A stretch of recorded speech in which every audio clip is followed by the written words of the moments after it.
था तो मुझे एक स्वप्न हुआ था भगवान शिव का। तो उसके बाद बस उस खोज में आगे चलता हुआ कि क्या ईश्वर सत्य है, क्या स्वरूप है, क्या निर्गुण है, क्या सगुण है। उस स्वरूप में आगे चलता-चलता फिर मैंने बहुत कुछ किया और 11 वर्ष की आयु से मैं ध्यान कर रहा था, परंतु जब मुझे 20 वर्ष भी ध्यान करने के बाद वैसी प्राप्ति ना हुई जैसा कि शास्त्रोक्त है, तो मैंने तय किया था एक दिन सब कुछ छोड़कर पूर्णतः अपने जीवन को ध्यान में समर्पित करूँगा। तो फिर मैं अपने एक मेरे गुरु हैं नागा बाबा, उनके पास मैं चला गया। तो वहाँ पर थोड़ा कार्यक्रम एक सोशल ज़्यादा था, सामाजिक चीज़ें ज़्यादा करनी पड़ती थी। तो मुझे लगा कि जैसा मैं ध्यान लगाना चाह रहा हूँ, वैसा लग नहीं पा रहा। फिर मैं छोड़कर सब हिमालय में चला गया और वहाँ पर गुफ़ाओं, कँदराओं में बैठकर 22-22 घंटे एक दिन में मैं ध्यान लगाता था। देवी माँ की असीम कृपा रही कि जिस खोज के लिए मैं निकला था, उसको पाकर बस यही जाना कि खोजने को कुछ है ही नहीं और जो कुछ है, यही है, मन ही है। मन स्थिर है, तो सब जागृत है, मन स्थिर है, तो सब खत्म है। और वास्तव में मुझे 2 चीज़ें नहीं आती, मुझे सिर्फ़ एक ही चीज़ आती है जीवन में, जो मतलब आती भी क्या कहा जाए, जिस पर मैंने विचार किया है, कार्य किया है, जिस पर 15,000 घंटे लगाए हैं, वो है ध्यान। और बस meditation is my only specialisation if I may put it that way. And I feel कि ये एक स्किल है, एक आर्ट है, जो कि कोई भी मास्टर कर सकता है, कोई भी इसको चैंपियन कर सकता है। हाँ, यदि कोई मार्गदर्शक हो जाए सच्चा, तो रास्ता थोड़ा सुगम हो जाता है, सुलभ हो जाता है, परंतु चलना तो फिर भी स्वयं ही है। जो प्रयास है, वो तो हमको स्वयं ही करना है। तो बस इससे अधिक तो क्या कहूँ, ना कुछु किया ना करेंगे, ना करने जोग शरीर, जो कुछु किया सो हरि किया, भया भया कबीर। मैं तो क्या, सब ईश्वर ही करते हैं। कहते हैं जो जो जागृत होता है, उसकी एक मूल पहचान होती है और वो होती है विनम्रता।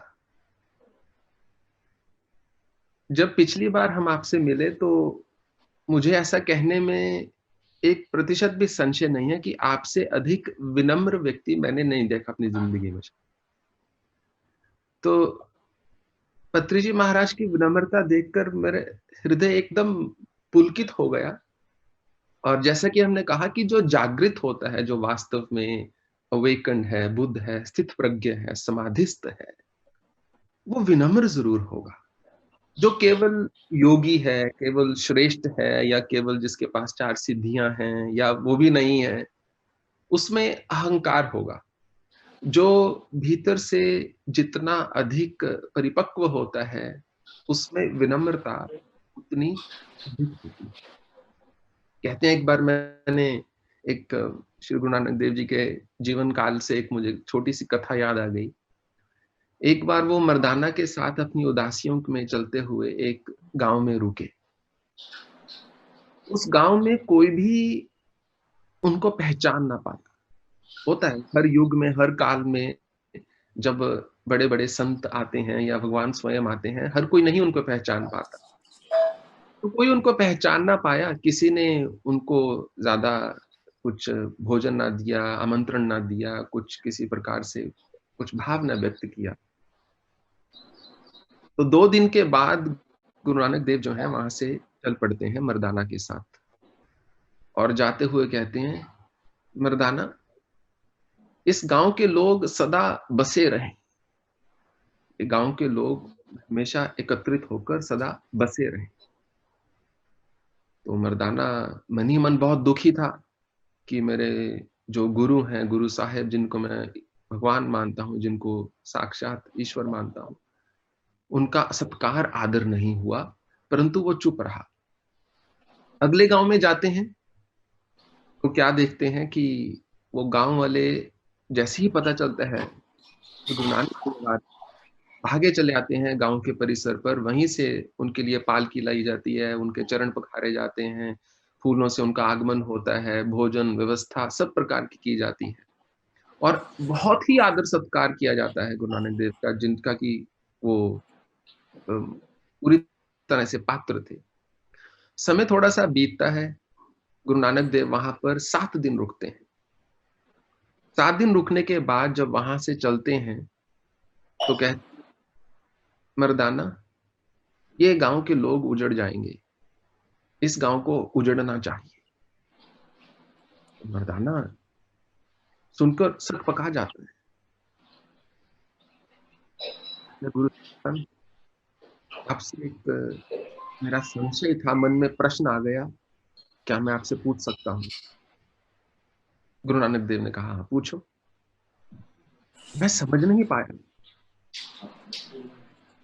मर्दाना ने कहा, "जिस गाँव में आपका अनादर किया, जिन अभागे लोगों ने आपका अनादर किया, उनको तो आपने आशीर्वाद दहा दिया, ये बसे और जिस गाँव में सबने आपका आदर-सत्कार किया, सबने इतना प्रेम किया, इतना भाव में अश्रुपूर्ण होकर जिन्होंने सब प्रकार से भक्ति आपके प्रति दिखाई, उनको आपने आशीर्वाद दिया, उजड़ जाएँ।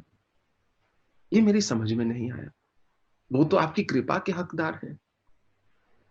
तो गुरु नानक देव ने कहा, "मर्दानिया, जो पहले गाँव में लोग थे, जिनके मन इतने छोटे हों, जिनमें इतनी-सी भी देखने की शक्ति ना हो कि संत कौन है और असंत कौन है, ऐ ऐसे लोग एक ही जगह रहें तो ठीक है।